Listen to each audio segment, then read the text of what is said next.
아, 네, 뭐 그렇다고 해도 네, 저는 상식적인 사람이라서요. 네, 그렇게 비인간적으로 행동하지 않습니다. 네, 네, 절대 그럴 의도가 없습니다. 네, 자, 삼위일체 작정 2장과 3장의 부분입니다. 항상 그 각 공과 시간마다 1번에 보시면 이렇게 넣어놨어요. 보시면 이제 프리톡이 있죠. 새롭게 알게 된 것, 느낀 것, 더 알고 싶은 것을 자유롭게 나눠보세요라고 했을 때 아까 우리 여기 선생님 성함이 혹시 제가 이상진 선생님, 네, 이상진 선생님 같은 그런 얘기를 나눠주시면 너무 사실 좋은 예고 혹 그렇지 못하더라도 뭔가 이런 거 조금 뭐 좀 기억에 남네요. 뭐 이런 게 조금 뭐 그랬어요. 근데 그런 것도 하나하나를 귀담아 들여주시고 거기서 출발하실 수도 있고, 네. 그래서 어떤 맥락과 상관없는 아이스 브레이킹을 하기는 너무 시간이 많지는 않습니다. 네, 30분 정도이기 때문에 그렇다기보다는 그걸 통해서 그 강의를 듣고 느낀 무언가 잘 모르겠어요. 그런 것도 너무 좋아요. 네, 그런 게 잘 몰랐구나. 나는 이런 게 잘 몰랐어. 아니 난 이런 게 저는 이런 게 기억 남아요. 하나님이 이런 분이라네요. 좀 그런 거 좀 새롭네요. 그런 뭐 그런 얘기를 하면 나도 그런 게 새로웠어. 그러니까 결국에는 우리가 잘 들어야겠죠. 네, 저도 잘 전달하도록 애를 쓰겠습니다. 아무튼 첫 번째의 이제 내용은 이제 그렇게 우리가 좀 할 수 있는 얘기를 모두 다 좀 꺼낼 수 있는 용도라는 것. 네, 그 여기서 만약에 막 갑자기 막 분위기가 너무 좋아. 심지어 여기서 끝날 수도 있어요. 30분이. 네. 근데 그렇게 하다 보면 2, 3, 4, 5가 다 다뤄질 거예요. 심지어는 사실은. 그보다 더 중요한 얘기도 다뤄질 수도 있어요. 심지어는. 네, 그럴 수 있으니까요. 네, 충분히 1번 너무 중요하다. 네.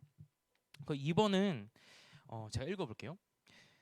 이제 각 항목마다 어떤 장애, 어떤 주제에 속한 질문인지를 적어놨습니다. 2번, 3번은 삼위일체죠.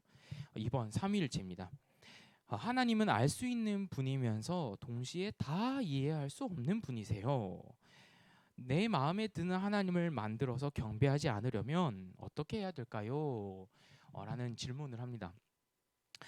사실 이제 이거를 제가 강의할 때 이제 모세 이야기를 스토리텔링을 가능한 한 넣으려고 해요. 시간이 허락하는 한. 그래서 아이들이 딱딱하게 느끼지 않도록 예를 쓸 건데 그 제가 얘기했던 것들을 거듭해서 얘기해 주셔도 좋고 혹 다른 것이 좋은 거 생각나시면 그걸 또 쓰셔도 됩니다.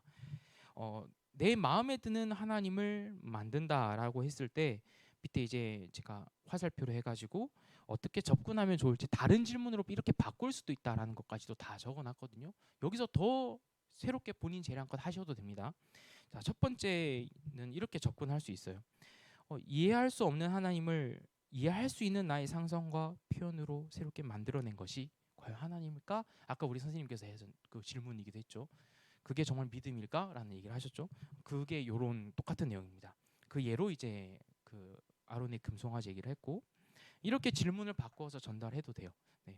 그리고 두 번째로는 조금 더 적용의 차원이죠. 실천의 부분이죠. 그러니까 알려주시는 대로 알고 알려주시는 대로 예배하려면 어떻게 해야 될까라고 했을 때 사실 이건 좀 답정너 같은 질문이긴 합니다. 알려주시는 걸 봐야죠. 네, 그게 성경이다라는 그러니까 사실 일장의 복습 개념입니다. 네, 그래서 그 성경에 대한 중요성을 얘기를 할 수 있을 것이고 그러니까 상식적인 거죠. 알려줘야 아는데 하나님 알려주셨대. 그럼 뭘 알려주셨을까? 어디서 알려주셨을까?라고 했을 때 니들 손에 있는 거, 네, 그거라고 얘기를 할 수 있겠죠. 성경이다. 네. 그리고 조금 더 실천적인 질문이죠. 나에게는 어떤 금송아지가 있을까? 네, 아까 우리 교사 그 에디튜에서 나눴던 거죠. 네, 그런 질문으로 바꾸어도 되고 확장해도 되고 네, 그대로 하셔도 되고 네. 그리고 3번 삼일체 우리가 예배를 드리고 기도하고 묵상할 때 한 분이시며 세 위격이신 삼위일체 하나님을 잘 드러내고 있나요? 살아계시며 완전하신 하나님께 우리는 어떤 태도를 가져야 할까요? 이건 우리의 예배, 우리 평소 신앙생활의 모습을 되돌아보는 질문이죠. 그러니까 여기까지 두 개만 봐도 이 질문의 성격이 조금 느껴지십니까? 뭔가 지식을 전달하기보다는 이 신앙의 교리들이 내 삶에 직접적으로 닿아 있다라는 것을 좀 계속 느끼게 해주고 싶은 거예요. 왜냐하면 하나님의 말씀을 잘 정리한 만큼 우리 인생에 너무나도 실제적인 내용들이라는 거죠. 2번, 3번도 그런 겁니다. 우리가 어떤 태도로 하나님을 예배할 수 있을까? 이렇게 바꿀 수도 있어요. 나의 예배 생활 속에 삼위일체 신앙이 잘 드러나고 있을까? 이제 물론 제가 강의 때 언급을 하겠죠. 사실 답도 많이 드리긴 할 겁니다. 이런 것들을 언급을 안 하고 지나가진 않을 겁니다. 반드시 언급을 할 거예요. 삼위일체 신앙을 어떻게 드러나고 있나? 실제로 사실 우리는 이미 그 틀 안에 있어요. 우리가 발견하지 못했을 뿐이지 이 삼위일체 신앙의 예배에 그 모든 것들이 다 들어와 있고 우리는 사실 고백하고도 있습니다. 너무 중요한 사도신경으로서 매번 확인하고도 있어요. 네, 그런 것들로 이제 우리는 아는데 이것을 이제 느끼고 감각하고 생각할 수 있도록 좀 인도하는 거죠. 두 번째 화살표. 하나님의 자기소개.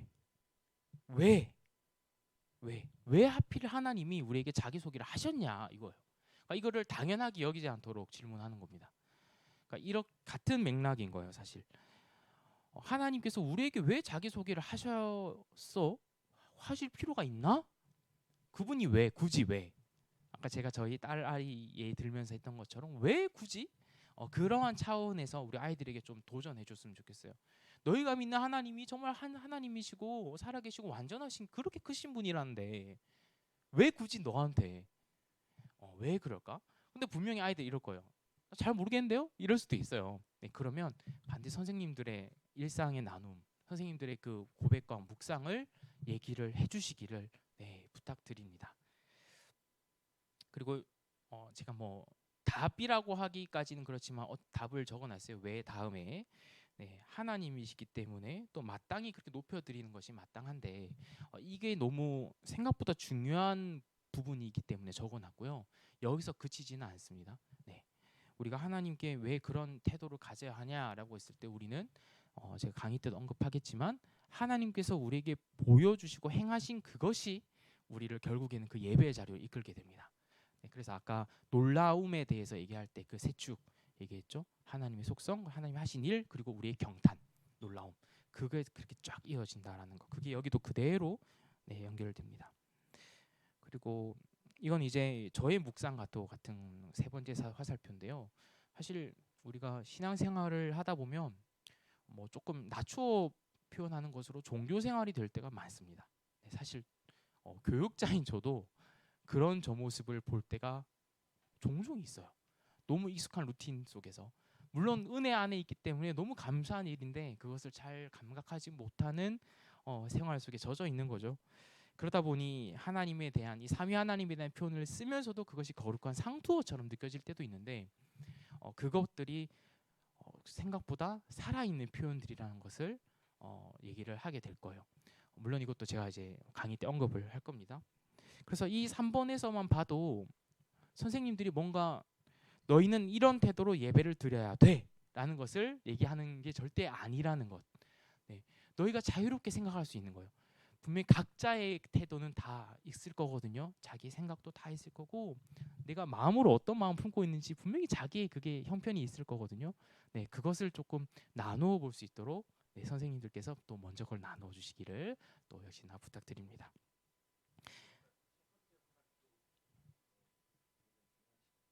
네.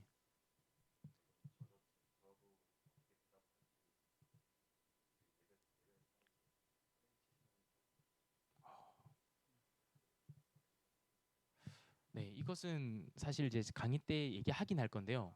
정답이 있는 건 아니에요. 사실 우리 예배의 모든 요소들 속에 삼위일체 하나님을 고백하고 또 언급하고 또 그것을 묵상할 수 있도록 모든 것이 갖추어져 있긴 합니다. 근데 우리가 그것을 일단은 잘 인지하지 못한다라는 게 하나가 있을 것이고요. 또 좀 더 적극적인 의미에서는 내가 그것을 먼저 고백하는 방식으로 예배를 드리지 않는 것도 있긴 있습니다. 그러니까 성부 하나님께서 사실 삼일체 하나님이 그 하시는 방식으로서 우리에게 구분되게 설명을 해주셨어요. 성경에서 그 하나님께서 우리를 부르시고 성자 그리스도께서 하나님신 그리스도께서 그 일을 우리 가운데 이제 이루시고 네, 직접 본인께서 죽으심으로 부활하심으로 이루시고 성령 하나님께서 그것을 우리 가운데 적용하시고 우리에게 살아있는 내용이 되게 하셨죠. 그 같은 고백이 우리가 기도할 때도 사실 성부 하나님께서 그리고 성자 그리스도께서 성령 하나님께서 우리에게 인도하셔서 기도를 드리는 것이고 예배도 마찬가지고 모든 신앙생활이 그런 것이거든요. 근데 이것을 또 반대로 그럼 할 때마다 뭐 가톨릭처럼 뭐 성부 성자 이거 하라는 말 절대 그런 게 아니라 네, 그 모든 이 일하심이 삼위일체 한 분 하나님이시라는 게 제일 중요한 포인트예요. 그분이 한 분이시라는 겁니다. 그렇게 우리에게 역사하신 하나님께서 내 모든 구원을 위해서 그 크신 하나님이 이해하기도 쉽지 않은 그 삼위일체 하나님께서 나의 구원을 위해 일하셨다라는 사실. 그 한 가지 목적을 위하여서 나에게 동일한 의식을 가지고 목적을 가지시고 그래서 기뻐하셔서 일하셨다라는 사실. 그게 아주 중요한 내용이거든요. 그 같은 고백과 감격이 좀 많이 일어날 수 있도록 제가 좀 예를 드리긴 할 거예요. 근데 그것이 뭐 보편화될 수는 없는 것들이지만 네, 예는 드리긴 할 거예요. 네.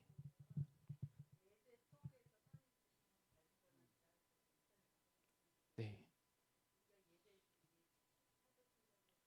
맞아요. 맞아요. 네. 음, 네.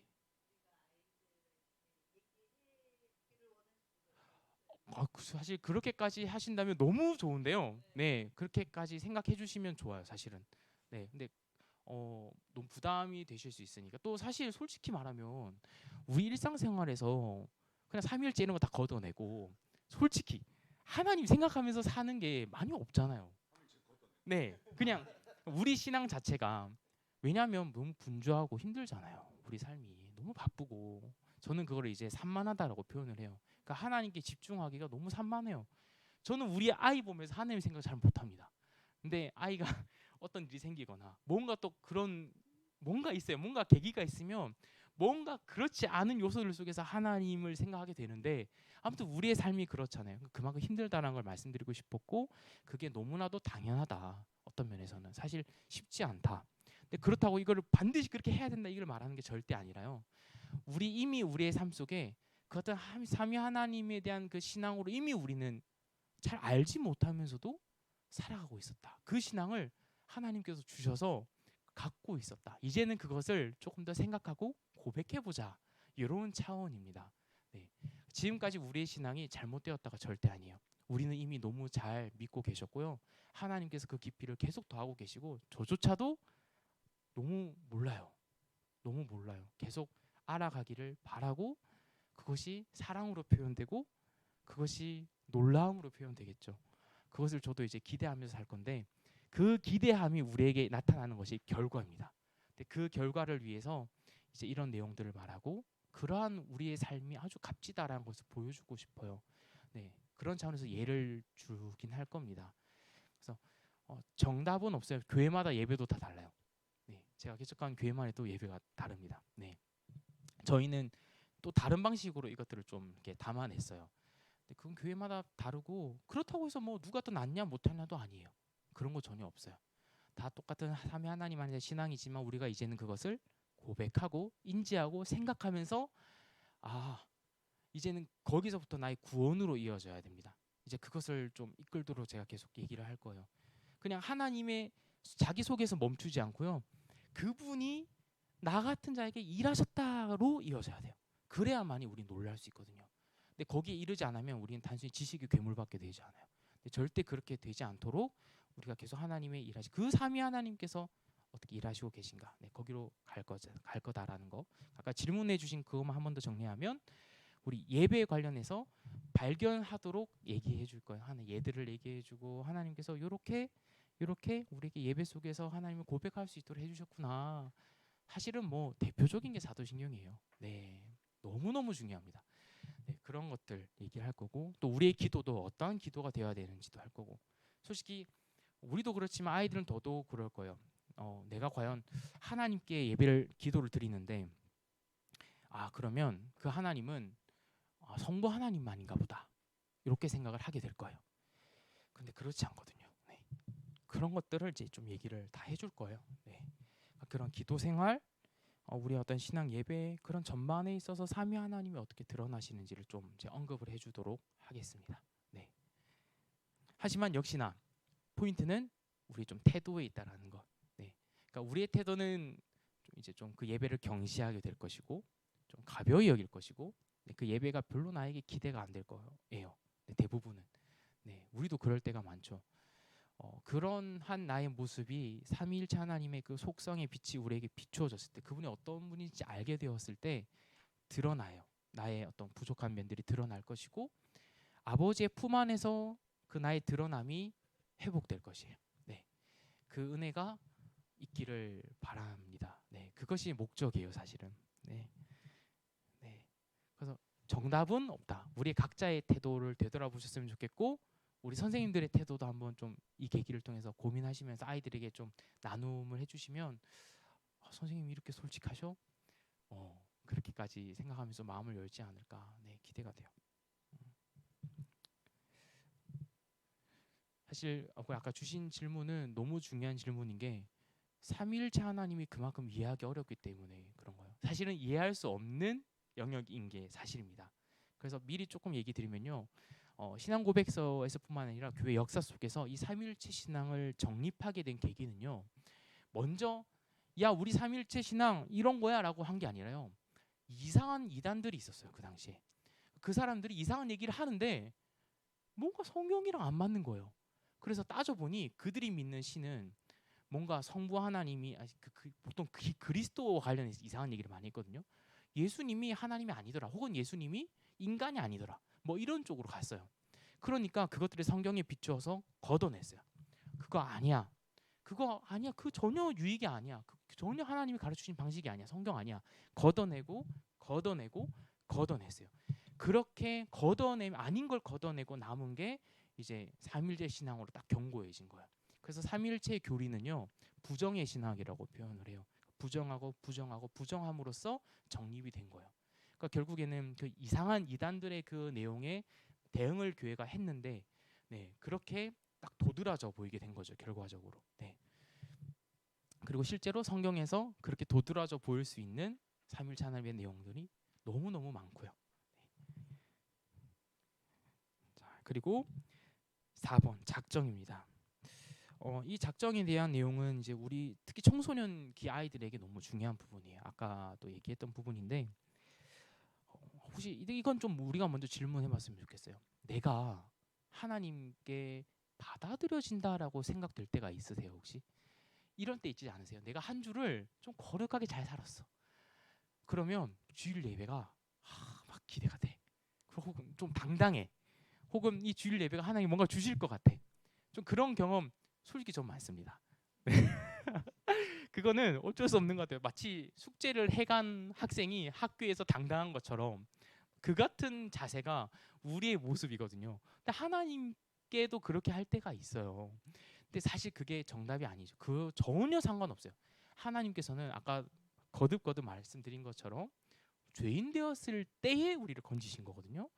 그러니까 하나님은 우리의 행동을 보시고 우리가 쌓은 공로를 보고 구원하신 게 아니에요. 우리를 자녀 삼으신 게 아니에요. 너 좀 기도 잘한다, 너 신앙 좋아, 너 내 자녀해, 이게 아니라 여전히 하나님 보시기엔 다 똑같아요. 너무 똑같아요. 그냥 다 똑같이 우리가 상상할 수 없을 정도로 패역하고 타락한 우둔한 죄인의 상태인 그것을 하나님께서 건지셔서 하나님의 자녀의 신분을 주셔서 엄청나게 높이신 거예요. 우리를 상상도 못할 정도로. 그 높이심의 정도를 우린 계속 알아갈 것인데, 이제 그 은혜, 네, 그 은혜를 알도록 사실 하나님의 이 영원한 작정의 내용이 여기 있습니다. 하나님은 우리를 과연 나의 행동을 미리 보시고 날 구원하시기로 작정하셨을까? 아니면 그냥 값없이 주시는 은혜로 나를 구원하셨을까? 라고 했을 때 우린 당연히 후자라는 것을 압니다. 그러나 우리의 태도는 그렇지 못할 때가 많아요. 그래서 그 부분을 아이들에게 좀 얘기를 해주셨으면 좋겠고, 나는 그동안 하나님을 어떤 분으로 생각해 하셨는지를 좀 얘기해 주면 너무 좋을 것 같아요. 사실 이게 생각보다 우리 생활에서 간단치 않은 문제입니다. 아는데도 잘 안 돼요. 내가 하나님께 이걸 진짜 너무 잘 알고 있는데도, 이 은혜를 너무 크게 경험했는데도 이게 내 생활 속에서 잘 안 드러나요. 내가 삶 속에서 어떤 큰 죄를 지었거나 내가 나를 보기에 내가 못마땅하면요, 나는 하나님께 예배 드리기가 썩 마음이 열리지가 않아요. 너무 힘들어요. 예배 드리기도 힘들고 그것이 그렇다고 뭐 죄를 지으라 이게 아니에요. 왜냐하면 사도 바울도 그렇다고 너희가 죄를 더하겠느냐? 그럴 수 없느니라라고 로마에서 얘기를 했거든요. 그런 차원이 아니라 이미 우리는 그러지 않아도 너무나도 흠이 많은 죄인인데 하나님이 그 같은 우리에게 빛을 비추어 주셨고 그제서야 우리의 이 흠들을 발견하게 된 거거든요. 순서는 그렇습니다. 먼저 빛을 비추어 주셨거든요. 그 은혜가 여기 있어요. 값없이 주시는 은혜. 이 길을 굳이 이렇게 장황하게 드린 이유는 그 은혜에 대한 내용을 잊지 마시고 이것을 품고 이 은혜에 젖어서 혹시 아이들에게 얘기하면 참 좋겠다. 네, 그런 생각이 들어서 그래요. 그래서 화살표에 보면 왜 나를 사랑하시나? 네, 그런 것들을 고민해보도록 아이들에게 줬으면 좋겠어요. 저는 혹시나 아이들이 하나님이 나를 별로 사랑하지 않는 것 같아요 라고 대답을 한다면 좀 즐거워하셨으면 좋겠어요. 요놈 잘 걸렸다. 이제 내가 바로 알려줄게. 네. 근데 이게 평소에 잘 드러나지 않고 꽁꽁 숨겨두는 그 무엇인가거든요. 저도 예전에 사역할 때 이거를 듣기까지 많은 시간이 걸렸어요. 영화 보여주고 밥 먹고 하니까 이런 얘기를 이제 꺼내게 되는. 근데 그게 참 그래서 교제가 중요하고 마음 문을 여는 게 중요한데 아마 그 일들이 꼭 일어났으면 좋겠고 그래서 이번에 같이 놀고 하는 게 너무 좋은 거예요. 네. 꼭 그래서 그런 질문을 던져보시고 만약에 하나님이 내 행동으로 나를 사랑하시고 나를 택하시고 자녀 삼으신 것이라면 어떨까? 내가 하나님 믿을 수 있을까? 그 하나님은 어떤 분일까? 이런 상상도 해보시고 물론 그 하나님은 없지만 그 없는 하나님이 어떤 아이의 하나님일 수도 있으니 네, 꼭 던져주시고 또 이제 은혜로 나아가면서 그 은혜로 나를 사랑하신다는 것에 대한 감사로서 우리가 하나님을 예배하고 하나님께 경탄하고 놀라고 우리 주제처럼 그 하나님께 뭔가를 드리고 싶고 그런 마음이 생긴다라는 그 사실을 꼭 알려주셨으면 좋겠어요. 네. 그래서 이걸 해야 교회에서 너희가 이렇게 많이 섬겨야 이렇게 많이 헌신해야 네가 하나님의 믿음 좋은 신앙 좋은 자녀가 되는 그런 개념이 아니야. 이미 하나님은 너를 너무나도 큰 은혜로 너를 구원하시고 지금도 너를 사랑하고 계셔. 너를 이미 그렇게 품으셨어. 근데 그 하나님이 너무나도 크신 분이야. 그 삼위일체 하나님 이제 얘기를 앞에 할 거니까 그렇게나 이해할 수도 없고 크신 무한하신 분께서 너를 그렇게 하셨어. 은혜를 베푸셨어. 그렇게 가겠죠. 네. 그 은혜가 좀 우리에게 주어졌으면 좋겠어요. 네. 그리고 이제 5번이죠. 영원한 작정. 역시나 같은 작정인데 여기도 이제 좀 같은 분위기를 탑니다. 4번과 성자이신 예수님은 이제 성경 말씀에서 이렇게 하셨어요. 내게 오는 자는 내가 결코 내쫓지 아니하리라. 그리고 또 수고하고 무거운 짐진 자들아 다 내게로 오라. 내가 너희를 쉬게 하리라. 라는 말씀을 굳이 써놓은 이유는 이게 이제 하나님이 우리를 대하시는 초청하시는 방법이거든요. 선택에 대한 교리가 여기 연결되어 있습니다. 선택 교리라는 게 이제 딱 내용을 모르시더라도 느낌이 오실 거예요. 누구를 선택했고 누구를 선택하지 않았다. 근데 여기서도 한 번 더 얘기를 할 거지만 미리 밝히면 우리가 이 선택의 교리를 내가 이제 이거를 선택 교리를 듣고 이제 누군 판단하기 시작하는 용도로 쓴다면 그것은 하나님께서 이 선택의 교리와 관련된 성경 구절을 주신 것과는 전혀 상관없는 성경의 맥락과 그 맥락과 결과는 전혀 상관없는 행동을 하신 거예요. 그러니까 판단하려고 주신 게 절대 아닙니다. 우리에겐 판단권도 없고요. 그럴 만한 지혜와 지각도 없습니다. 이 선택의 교리를 굳이 이제 교리로서 정리되어서 한 곳에 모아졌지만 성경에 흩어져 있는 그 선택 교리와 관련된 성경 구절들을 굳이 말씀하신 이유는 겁주려고 하시는 게 아니. 너 그러다가 너 탈락돼. 이건 이단입니다. 그런 이단이 있죠. 그러면 너 교회에서 너 그렇게 행동하면 너 하나님 자녀 아니야? 근데 그런 식으로 우리가 행동을 뉘앙스를 줄 수도 있거든요, 사실은. 근데 그것도 아니라는 거예요. 네, 그래서도 안 된다라는 거예요. 선택 교리는 적혀 있는 것처럼 판단하려고 주신 도구가 아니라 초청장입니다. 하나님이 너를 지금도 부르시고 계셔. 그 요한계시록에서도 그 라오디게아 교회죠. 빌라델비아 교회죠. 계속 문을 두드리고 계신다 그러잖아요. 그러니까 계속 우리에게 포기하지 않으시고 신실하시게 일하고 계시거든요. 하나님의 초청장은 여전히 지금 너에게 맞닿아 있어. 그리고 저조차가 아니죠. 저도 당연히 몰라요. 누가 구원받은 사람인지 아닌지 모르지만 저는 솔직히 말해서 이런 감히 확신을 합니다.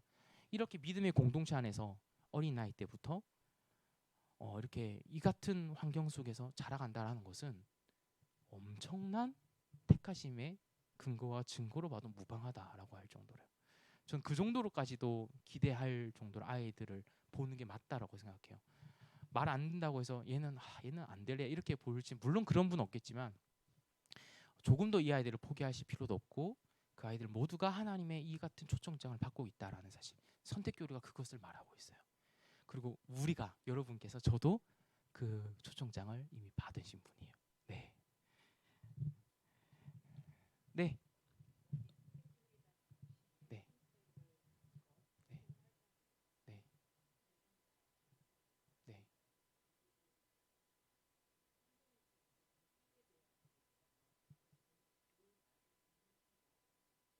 맞죠, 맞죠, 맞가 맞아요, 맞아요.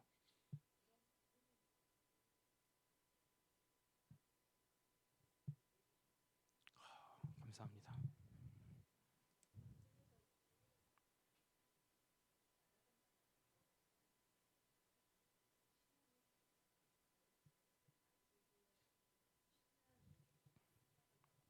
네, 맞아요.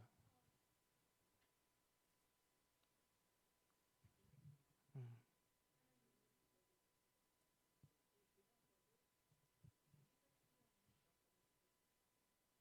음, 음. 정말 실제적인 부분을 얘기해 주셨어요. 사실 그 고민은요. 제가 개척한 교회에서도 얼마 전에 시리즈로 다뤘어요. 고통의 문제 때문에 그래요. 왜 우리나라에도 어떤 여러 유명한 사건들이 있고 왜 전 세계적으로 이 같은 문제들이 발생하고 근데 그들은 또 약자들이고 우리의 어떤 사실은 우리의 인간성의 맞죠 감각을 당연히 자극하는 당연히 그것이 불러일으키는 그런 케이스가 너무 많단 말이에요. 그들을 두고 보는 게 우리조차도 아플 정도가 많죠. 사람마다 차이는 있지만 그런데 그들은 그러면 하나님께서 버리신 것이냐 그 질문을 던지게 되죠. 정답부터 얘기 드리면요. 선택 교리는 이 부분에 쓰라고 주신 거 절대 아닙니다. 네. 한 번 더 말씀드리면 이거는 뭐 전제로 두기 위해서 먼저 말씀드리는 건데 선택 교리는 이 신앙을 듣고 이 내용을 먼저 받는 이들에게 더 조금 더 하나님의 그 신묘막측한 이해할 수 없는 그 경륜에 대해서 하나님의 일하심의 그 원리에 대해서 다 이해할 수 없지만 그 같은 방식으로 하나님은 일하시는 분이라는 것을 그 크심을 보여주기 위한 그 큰 그림이에요. 사실 우리가 어떤 미술관에 가서 유명한 그림을 봐도 이해를 잘 못하는 게 많잖아요. 그런 것처럼 그래도 보여주잖아요. 네. 마치 그런 큰 그림을 보여주면서도 아름다움을 느끼 경탄하더라도 뭐 주관적이지만 하나님의 그 크심도 또 그럼 이게 도구가 놀랄만한 도구라는 것. 네, 그래서 주신 것이고 아까 그 왜 그럼 고통받고 왜 그들이 어려움을 당하고 근데 이들을 하나님은 왜 내버려 두시는가 그 고민을 성경 시대부터 똑같이 해왔어요. 그 대표적인 사람이 제일 유명. 네, 네, 네 맞습니다. 성경 시대도 있죠. 네, 일단은 뭐 대표적으로 고난하면 욥, 욥도 그랬고, 근데 욥뿐만은 아니에요. 하나님이 이해할 수 없는 방식으로 했던 뭐 이상한 막 몸을 파는 그 이들과 결혼하라고 계속 얘기했던 호세아도 그랬고 이해할 수 없단 말이에요. 호세아 입장에서는 파탄난 결혼 생활이잖아요. 왜 그렇게 하시나? 결과적으로는 알죠. 근데 우리의 사는 삶은 결과를 모르는 삶이기 때문에 그들에게 하나님은 어떻게 하라고 하셨냐. 그래서 그 영역은 이 선택교라 별개로 논외로 그러니까 별개로 생각하셔야 돼요. 그거 어떻게 결론이 나냐면요. 그런 이들에게 성경의 신약 시대에 이르러서는 사도들과 그 초대 교회가 계속 확인하는 바가 이렇습니다. 가난한 자와 고아와 과부를 돌보기를 힘쓰라고요.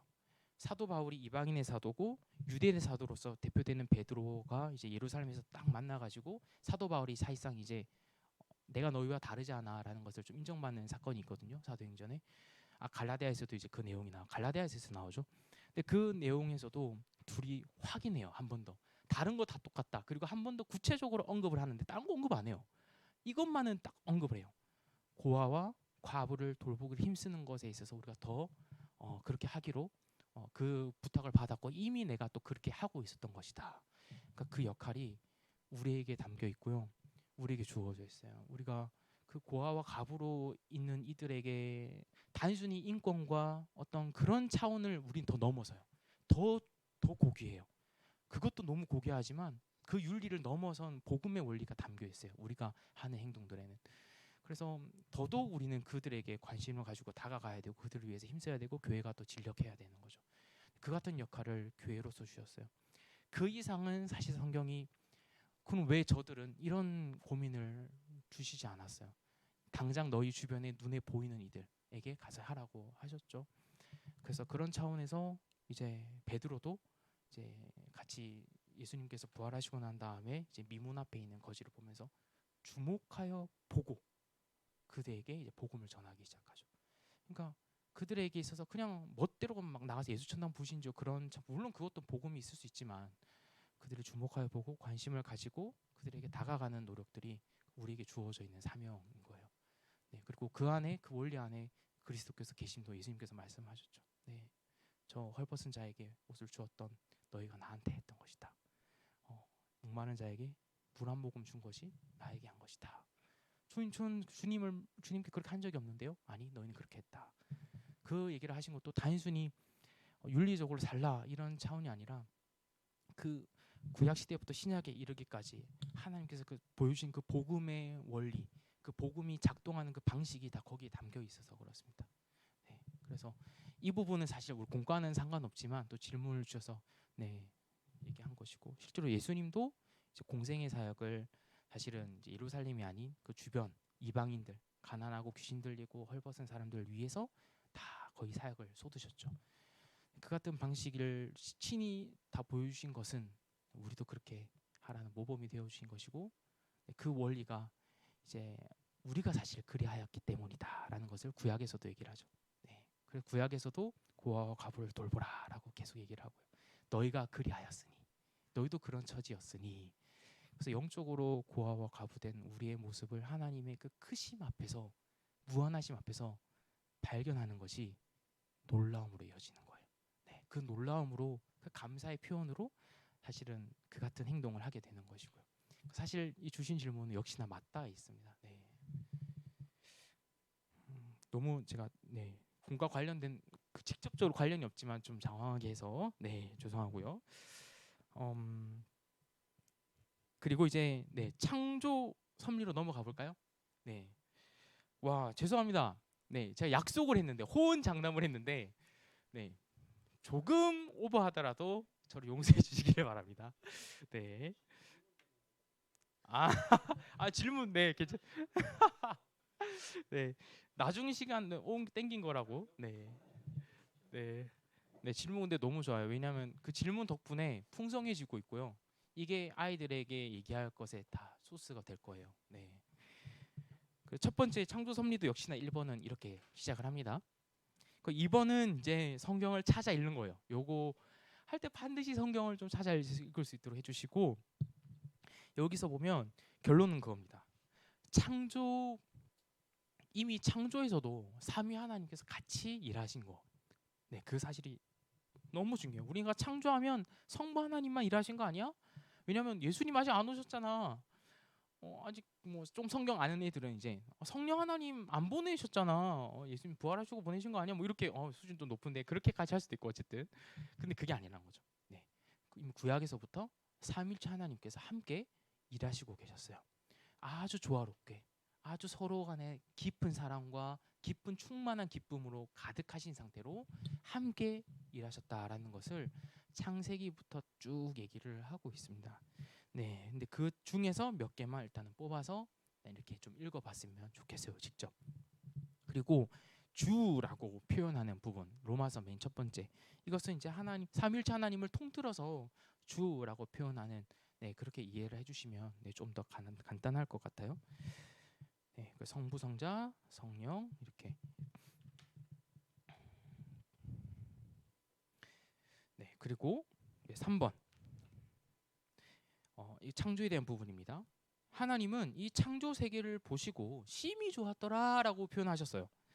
그런데 나는 어떻게 이 심히 좋은 창조 세계를 드러낼 수 있을까? 그리고 내가 이 창조 세계를 그 심히 좋다라고 하신 그 하나님 평가와는 반대로 만드는 그 경우를 뭐 본 적 있거나 내가 행한 것이 있거나 어떤 것들이 있을까라고 질문을 던진, 이거 굉장히 실천적인 질문이에요.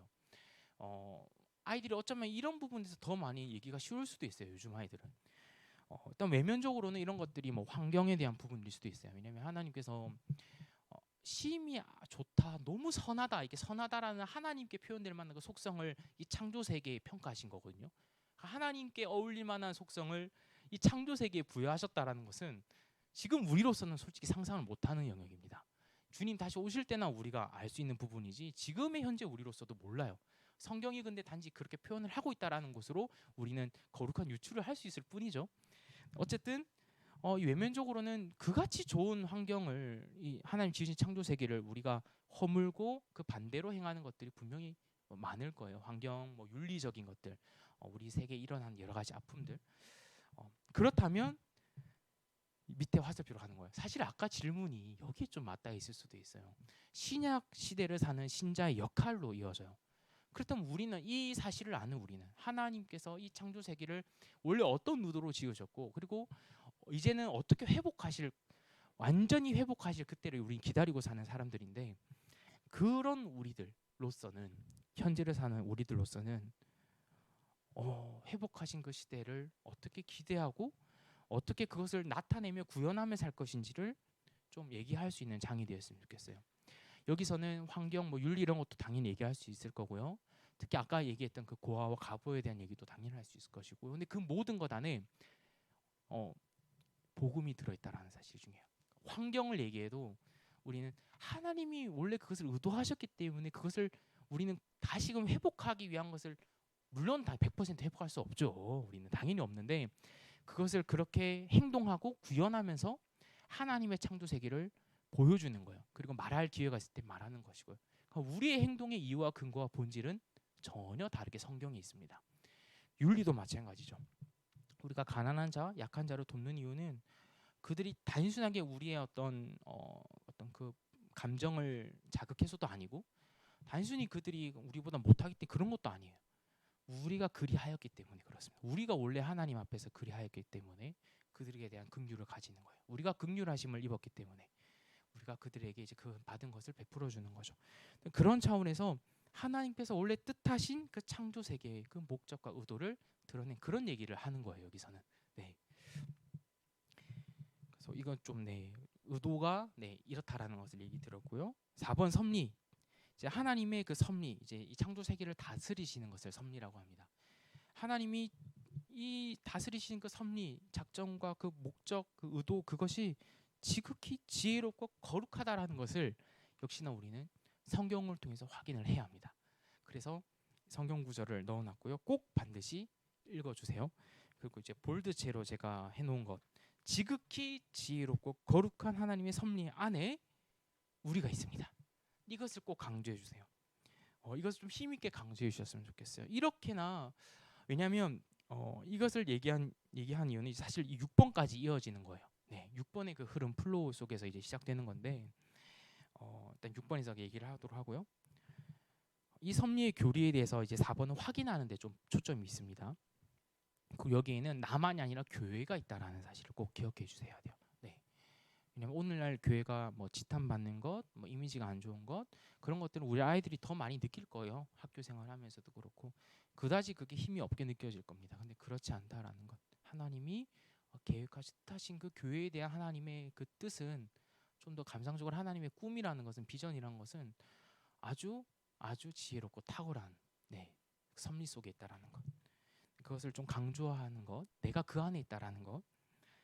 그러면 궁금함이 있어요. 5번입니다. 바로 죄는 뭐냐? 네, 도대체 이게 아주 유명한 질문이죠. 도대체 하나님이 죄를 만든 거 아니야?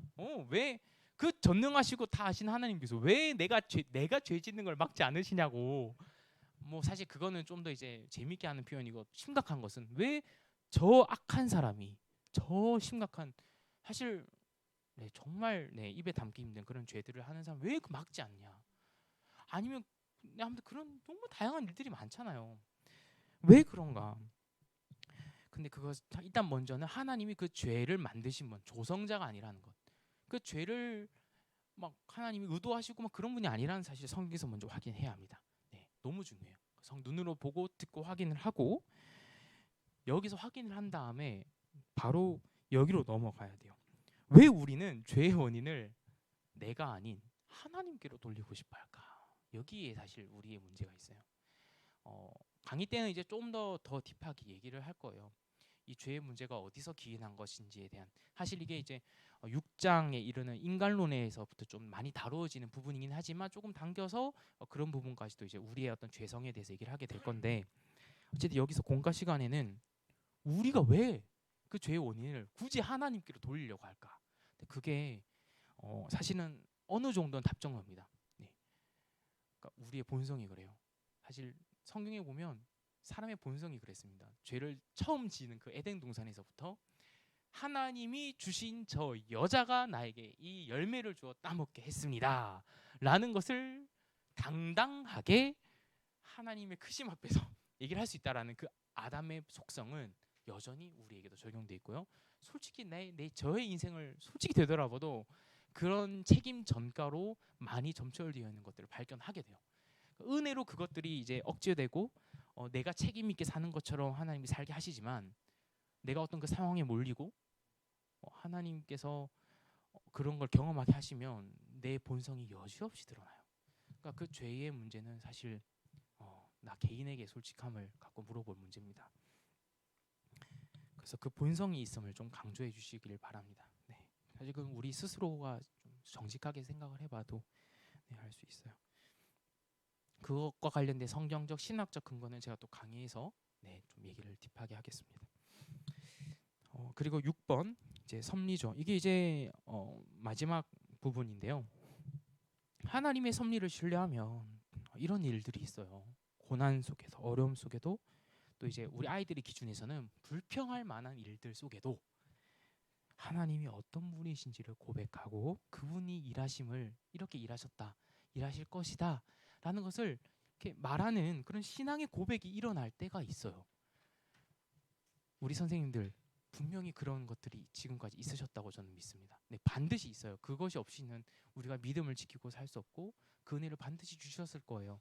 그래서 그 부분을 한번 좀 생각해 주셨으면 좋겠고 아이들에게 나눠주셨으면 좋겠고 아이들의 기준에서는 좀 불평 정도일 거예요. 이 아이들이 뭐 특별히 고난을 당하거나 그런 아이들이 뭐 거의 없을 거예요. 그런 차원에서는 불평 정도로 표현하면 참 적당할 것 같습니다. 불평은 많잖아요. 네. 그래서 그런 경험을 좀 나눠주고 또 주변에서 본 적이 있는지 나눠주고 그래서 사실 밑에 써놓은 거는 성경 인물들이 다 그 안에서 살았고 또 뭐 선교사님들 믿음의 선배들 또 뭐 딱 그냥 바로 생각나는 분이 저는 사랑의 온차탄 손양훈 목사님 뭐 이런 케이스 뭐 평가는 다를 수 있지만 어쨌든 자기 아들을 사실상 죽인 그 사람을 아들의 친구를 양자로 삼았잖아요. 네, 그런 거 이해할 수 없잖아요. 네, 뭐 예를 들면 그런 많은 일들이 주변에 일어나거든요. 그런 얘기를 한번 나누셔도 좋을 것 같아요. 네, 이제 공과 시간 건 다 끝났고요. 이후에 셀레브레이션 이거는 이제 이것도 언급을 좀 잠깐이라도 하면 혹시나 아이들이 질문을 할까봐 아이들의 선생님들한테 선생님 이거 뭐예요? 이거 선생님 이거 뭐 어쩌라는 거예요? 뭐 이렇게 할 수 있잖아요. 제가 좀 사투리 있었네. 제가 부산 사람입니다. 네, 어쩌라는 거예요? 이거 뭐 그렇게 얘기할 수 있으니까요. 네, 그런데 이 첫 번째는 이제 아이들이 내 인생에 대해서 좀 고민을 할 시기예요. 이제는 청소년이면 내 앞으로의 진로, 비전. 근데 좀 그런 부분에서 좀 접목을 하고 싶었어요. 좀 은혜를 하나님이 여전히 그런 나에게도 하나님이시다라는 게 느껴졌으면 좋겠어요. 그래서 내 인생이 어떻게 될지는 정말 모르겠는데 그러나 하나님께서 성경을 통해서 사실 내 입장에서는 내 인생이 어떻게 될지가 중요하거든요. 내가 어디 대학을 갈지 어떤 진로를 갈지 그게 진짜 중요해요. 우리 인생에는 진짜 정말 중요하거든요. 그런데 내가 중요하게 생각하는 그것을 하나님은 마치 중요하게 생각을 안 하시는 것 같아요. 하나님은 다른 얘기 하고 있으니까. 근데 하나님이 나보다 나를 더 잘 아시는 분이라는 전제 속에서 하나님이 우리에게 더 중요한 걸 알려주셨어 라는 차원에서 이 얘기를 던지는 겁니다. 그게 바로 이제 하나님이 어떤 분이신지 복습인 거죠. 어떤 의도와 목적을 갖고 계신지, 무엇을 행하셨는지, 행하고 계신지, 어떻게 다스리시는지, 이것을 아는 나의 인생은 어떤 인생일까? 그리고 혹 이것을 모르는 인생은 어떤 인생일까를 한번 그 어린 시기에 한번 고민을 해보는 거예요. 나의 인생을 어떻게 두 갈래 길로 나눠줄 수 있을까를 고민할 수 있도록 준 것이고요. 2번은 정체성에 대한 부분입니다. 나의 어떤 존재에 대한 자존감에 대한 부분이에요. 그리스도인의 자존감은 내 안에 사시는 그리스도를 빼고서는 얘기할 수 없어요. 네, 그것이 빠진다면 거짓 정체성이죠. 우리로서는. 근데 그것이 이제 여기 이렇게 풀어진 거예요. 지극히 완전하신 하나님이 놀라움에 대한 얘기죠. 나를 어떻게 여기시길래, 무엇을 원하시길래, 왜 이 같은 내용들을 알려주시고 이것을 더 우리가 깊이 알아가기를 바라실까? 왜 신실하게 그렇게 일하실까? 그거에 대한 질문입니다. 네, 그래서 나라는 존재가 내 생각보다 꽤나 아니 엄청나게 존귀하다라는 사실, 정말로 내 상상 이상으로 귀하다라는 그 사실을 발견할 수 있는 질문이라는 것. 네, 그런 차원에서 줬다. 네. 이 셀레브레이션 뒤에 두 문제는 그러니까 집회 후를 의도하고 내본 질문이니까요. 그러니까 이제 집회 때 최 목사님이 이제 설교하실 내용에서 연장선상으로 이제 더 생각해 볼 수 있는 그런 질문이라는 점을 생각하시고 답해 주시면 되겠습니다. 그래서 5번 질의응답 시간입니다. 뭐 중간중간에도 너무 좋은 질문을 많이 주셔서 감사하고요. 덕분에 너무 풍성해졌고 진짜로 너무 감사하고, 네, 진짜 풍성해졌어요. 그러니까 사실 질문 없이는 만들어질 수 없는 내용들이거든요. 근데 덕분 너무 실제적이 됐고, 혹시 더 근데 앞으로도 계속 생기실 거예요. 또 뭐 혹시 가능하시다면 또 개인적으로 부탁드리고 싶으신 것은 우리 이 받은 내용 안에 있는 2장 신앙고백에서 2에서 5장까지를 한 번이라도 우리 수련회 전까지, 성경학교 전까지 한번 좀 읽어보시면서 그 제가 얘기 드린 그 마인드 속에서 읽어보시기를 추천드려요. 왜 이런 걸 알려주실까? 왜 이런 내용을 굳이 우리에게 밝히실까? 그렇게 대단하다는 분이, 네, 그런 관점에서 보시고 하나님의 마음과 의도에 대해서 고민해 보시면 좋겠어요. 네.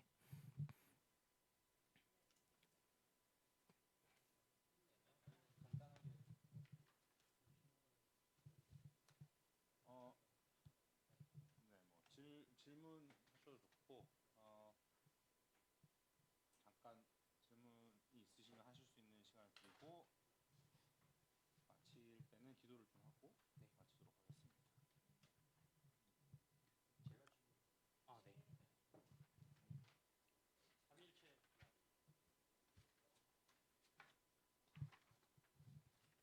종교.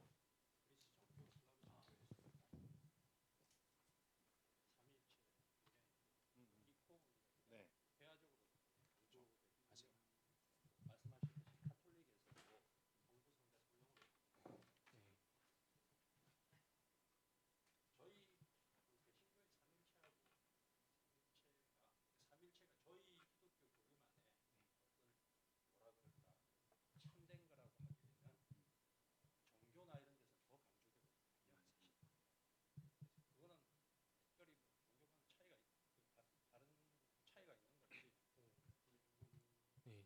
많이들 궁금하실 질문인 거예요. 이거 진짜 차이가 뭐 실제적으로 뭐 생활에서 어떻게 드러나는지는 뭐 차이가 있을 수 있겠지만 교리상으로는 존중합니다.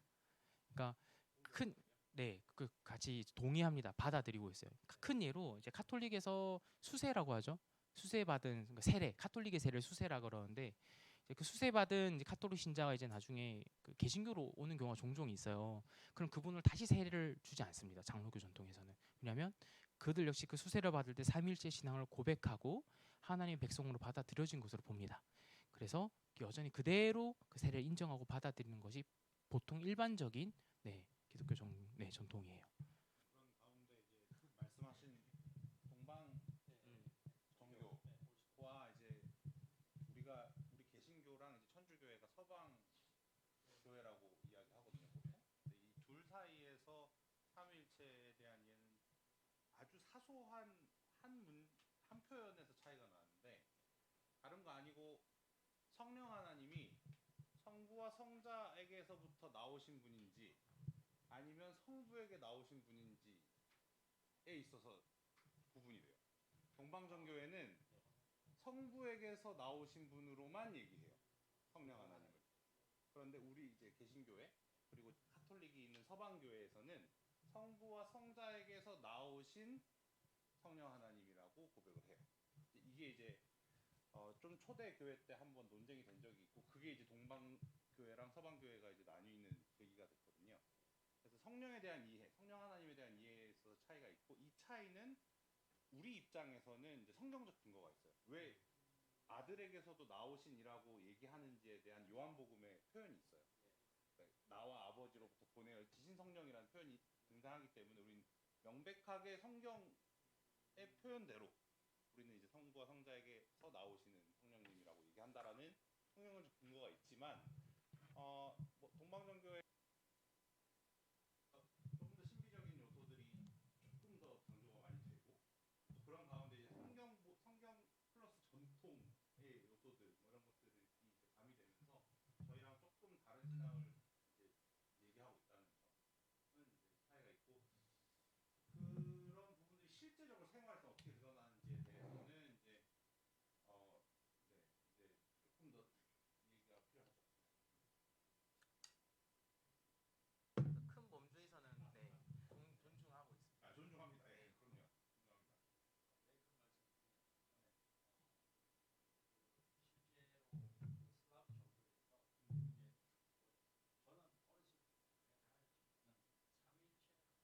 예수님, 성령님 이렇게 나오는데 삼일체는 편차가 없잖아요. 맞아요. 근데 그 러시아 정교 같은 경우에는 그 무불교가 중종경만 파가가 있습니다. 그 삼일체 그림이라고 하는 거는 그죠 이제 곳곳에 다 펴져 있어요. 대표적으로 그래서 이 사람들이 하나님을 이해할 때는 삼일체부터 이해를 하는데 비주얼적으로도 이해를 하고 개념적으로도 이해를 하거든요. 근데 이제 오늘 삼일체를 많이 강조를 하시니까 아까 저기 목사님 말씀하실 때 그 고통의 문제, 요새야 이런 문제 얘기하셨잖아요. 그다음에 죄와 악의 문제 이런 문제 얘기했는데 내가 생각할 때는 이런 부분들이 문화하고 구분되어 있는 부분이 있고 실제로 하나님 인정하기 어렵고 집단적이고 그리고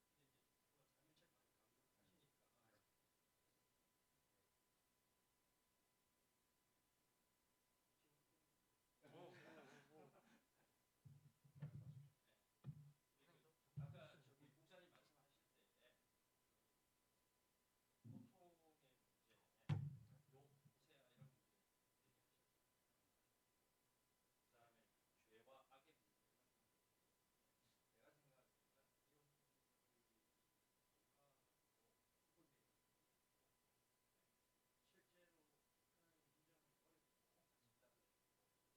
이 부분에서 우리 청소년들도 그렇고 그다음 일반적으로도 그렇고 가장 그 문제가 되는 그러니까 왜 고통받아야 되느냐 죄 없는 사람들이 왜 어린아이들이 고통받는 일들이 벌어지느냐 전쟁이 왜 일어나느냐 그 다음에는 왜 악이 들어왔느냐 그리고 뭐 이게 인간의 죄의 본성자를 전부 하나님 인간을 창조한 거 아니냐 그런 부분이거든요. 그래서 그 부분은 지금부터 이게 뭐 답변보다도 강의하실 때에 반드시 좀 얘기를 그리고 저희들도 그거에 대한 말씀을 들으면은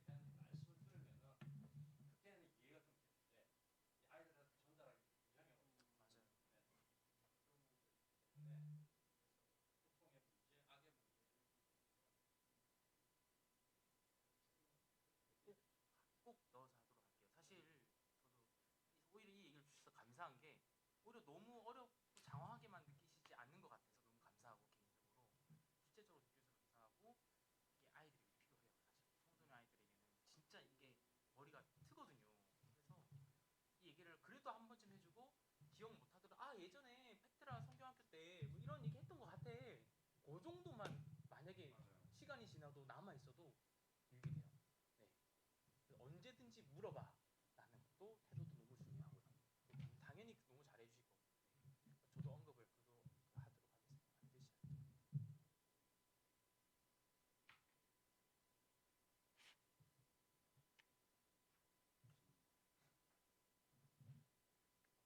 강의와 이해를 통해서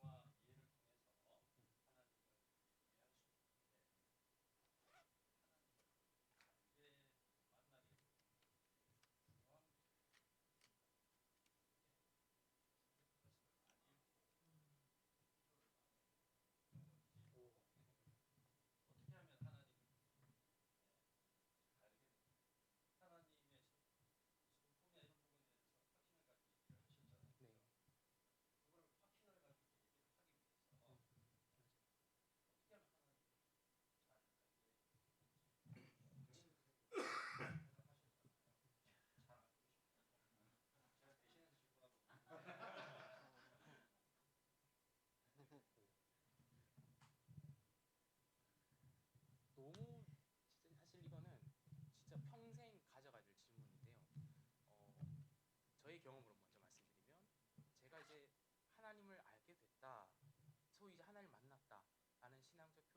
때가 초등학교 3학년 때였어요. 그러니까 그때 사실 솔직히 말하면 뭐 이렇게 각자 너무 다른 환경이 사니까 신앙의 바탕이 있으니까 저는 이제 제가 그 당시에 바탕은 막 이렇게 뜨겁게 막 그런 집회도 많고 저희 어머니 따라서 기도도 되게 많이 하고 네막 저희 어머니가 또 막 그런 한때 그런데 이제 많이 열심히 하셨기 때문에 아무것도 모르는 상태로 가가지고 막 이제 뭐 저희는 그런 거 안 하지만 아무튼 막그 어린아이 안수기도 받고 막 안찰 받고 막 그랬거든요. 아무튼 이건 그냥 재밌는 썰이고 그런 분위기 속에서 있었는데 그런 분위기의 도구들을 사실 저희로서는 건전하지 않다고 이해를 해요. 성경적이진 않거든요. 많은 것들이. 그러나 그런 것까지도 사용하셔서 하나님께서 일하셨던 시대예요. 그 당시에는 이렇게까지 자료 텍스트나 정보나 신학적 내용들, 성경적인 풍성한 소스들이 공급이 안 됐던 시절이거든요. 저희 부모님만 해도 그런 거 모르셨어요. 네, 그런데도 그런 영혼을 하나님이 아끼시고 그래서 하나님이 하셔서 그렇게 어머니께서 아버지 신앙을 갖게 되셨고 저도 그렇게 연결됐고 저도 그래서 초등학교 3학년 때 놀랍고 이상해요. 그때 정말 은혜를 크게 받았어요. 그래서 정말 소위 이제 성령을 체험했다라는 표현을 그 당시에 써도 될 정도로 너무 마음이 뜨거워서 막 어린 나이에서 초등학교 3학년 때 성경 보고 싶다. 찬송하고 싶다. 말씀 막 이런 기도하고 싶다. 막 이런 마음이 막 불이 타오르는 거예요. 이상한 경험. 지금 좀 주셨으면 좋겠어요. 그런 마음을. 근데 독특한 상황이죠. 그러니까 하나님은 다양하게 역사하실 수 있는데 어쨌든 입구는 다를지라도 결국에는 말씀 보고 싶다, 기도하고 싶다, 찬양 그렇게 인도를 하셨거든요. 어쨌든 그때 그런 경험을 했어요. 근데 그때 강조드리고 싶은 것은 아무것도 몰랐어요. 정말 아무것도 몰랐고 그냥 이런 내용들은 당연히 몰랐고 하나님께서 삼일째 이런 건 말도 몰랐죠. 그런데도 제가 말씀 강조점은 하나님이 은혜를 베푸셔서 알게 하시더라. 이 말 되게 중요한 것 같아요. 네. 주어가 하나님. 네. 그러니까 네. 말씀하신 대로 하나님을 만나려면 하나님을 알려면 어떻게 해야 되냐 보면 내가 할 수 있는 게 없는 거잖아요. 하나님이 해주셔야 되는 거예요. 그러니까 사실 저희가 이제 말한 대로 건전하고 잘 정돈된 도구들과 텍스트들을 가지고 아이들과 시간을 보내지만 이게 기계적으로 얘가 주어가 돼서 하나님을 만나게 해주지 않아요. 그러니까 그건 하나님이 하시는 거예요. 그러니까 부장님이 잘 질문해 주셨지만 우리가 가지고 있는 선한 도구들을 존중하고 인정하면서 그 시간들 계획하고 구성하지만 사실은 여기서 설명된 대로 알 수 있으나 이해되지 않으시는 하나님이 알려주셔야 우리가 다가오셔야 우리가 하나님을 만나는 거거든요. 그러니까 그 부분에 있어서만큼은 다시금 이제 우리를 무릎 꿇게 하는 거고 기도하게 하는 부분인 것 같아요. 그러니까 이런 것들이 다 준비되고 우리가 순서마다 여러 가지 것들을 잘 계획한다고 해서 하나님을 만나게 되는 문제가 아닌 거죠. 그리고 저희들이 마음을 열고 아이들의 말을 듣고자 하는 어떤 태도로 있는다고 해서 애들이 하나님을 만나는 것도 아니고 정말로 하나님이 만나주셔야 되는 네. 문제인 거예요. 진짜 은혜가 필요합니다. 사실. 그리고 또 그 질문에는 또 하나의 축이 있어요. 너무 또 필요한 질문을 해주신 게 성경에 베레아 사람들이 등장해요. 그들은 그 당시엔 구약 성경이죠. 그 성경을 가지고 과연 그러한지 상고하더라 이런 말을 해요. 그러니까 정말 하나님이 그 분이 맞는지 이렇게 일하신 게 맞는지 정말 구원의 역사를 그리스도를 통하 이루신 게 맞는지 예수님께서 이 모세의 글과 시편과 선지자들의 글을 통한 그것이 나를 가리켜 기록된 것을 내가 알지 못하느냐라고 하셨거든요. 그러니까 그 같은 내용을 상고하도록 우리에게 지성을 주셨어요. 그 같은 암도 동시에 있습니다. 그래서 인격적 암이 먼저 찾아왔고요. 굳이 표현하자면 말씀하신 기도와 예배 그리고 이 같은 내용들이 우리에게 도구로서 작동되어지는 거, 노출되는 거. 이것을 통해서 또 하나님을 알아가는 것이 너무나도 필요해요. 우리는 그러라고 이 지성이 주어진 것이니까요. 네. 근데 그렇게 우리의 지성이 쓰여지지 않으면 우리의 지성은 반드시 죄를 지는 데 쓰게 되어 있습니다. 그래서 그런 알도 너무 필요하다라는 것. 그래서 너무 균형 있게 다 있어야 돼요. 다 있어야 돼요. 모든 것들을 총동원해서 아이들에게 하나님 어떻게 다 알려주려고 애를 쓰는 곳이 교육기관, 교회 교육기관.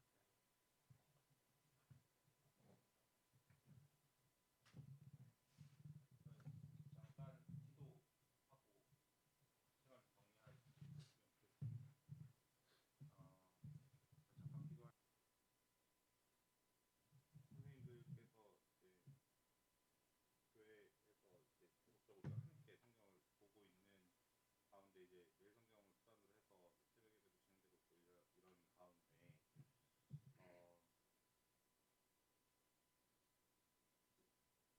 진행되고 있고 이런 가운데 기억하셨으면 좋겠는 게 있어서 잠깐 그 내용을 두고 함께 생각해 볼 수 있는 부분이라서 저와 여러분들이 생각하기에 예레미야서는 그게 그렇게 길 필요가 없는 성경이에요. 왜냐하면 예레미야는 실패한 선지자거든요. 저와 여러분들 입장에서 생각하고 왜냐하면 하나님 백성을 향해서 회개하라고 돌아오라고 말하라는 걸 입에 받아가지고 가서 말을 했는데 백성 전체가 그 말을 귓등으로도 안 듣고 망하는 길로 가버리는 역사를 마주해야 됐던 선지자예요. 예레미야 실패한 선지자예요. 그러니까 잊혀지는 게 마땅하거든요. 그게 52장이나 성경 66권 안에 있는 한 권의 책으로 있을 필요가 없을 것 같아 보이는 성경입니다. 사실. 그런데 그게 왜 거기 있느냐 하면 왜 구약 성경에 예레미야서가 그렇게도 많은 분량으로 적혀져 있느냐 하면 이걸 얘기해주기 위함이에요. 그러니까 회개하면 하나님이 벌을 내리시지 않고 하나님 백성을 계속 너희를 있게 해주실 거야. 그러니까 눈에 보이게 하나님 앞에서 아양을 떨어서 그 복을 받도록 해봐. 라는 정도로 자기 백성을 대하실 마음이 추호도 없으신 하나님 마음이 거기 담겨 있는 거예요. 예레미야서를 통해서 확인하게 되는 하나님 마음은 자기 백성, 자기 자녀의 마음부터 완전히 바꾸고자 하시는 하나님을 우리에게 보여주고자 함이거든요.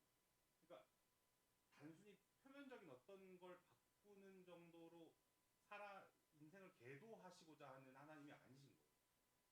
말 잘 듣는 자녀를 만들고자 하시는 게 하나님이 아니라 진짜로 아버지 자녀의 관계를 맺고 싶으신 게 하나님인 걸 저희가 예레미야 1장에서 52장까지를 통해서 확인하게 됩니다. 그러니 그 하나님이 동일하게 성경 전체에 어떤 하나님으로 자기를 계시하시는지 우리가 살펴보는 게 이번 우리 수련회 성경학교의 주제일 겁니다. 바라긴 우리가 방금 나눈 대로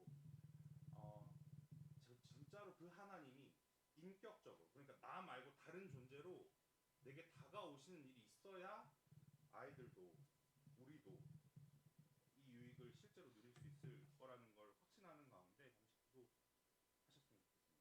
선생님들 각자에게 함께 하도록 주어져 있는 친구들 그 가운데 성경학교 올 친구들도 있고 그 가운데 우리 페터 성경과 함께 하고 있는 친구들이 있는데 이 친구들이 성경학교 기간 중에 또 나와 우리 각 선생님들과 함께 교제하며 성전기를 보내는 가운데 주께서 그 은혜를 주십사고 기도하시고 제가 기도 모으도록 할게요. 잠시 기도하겠습니다.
어.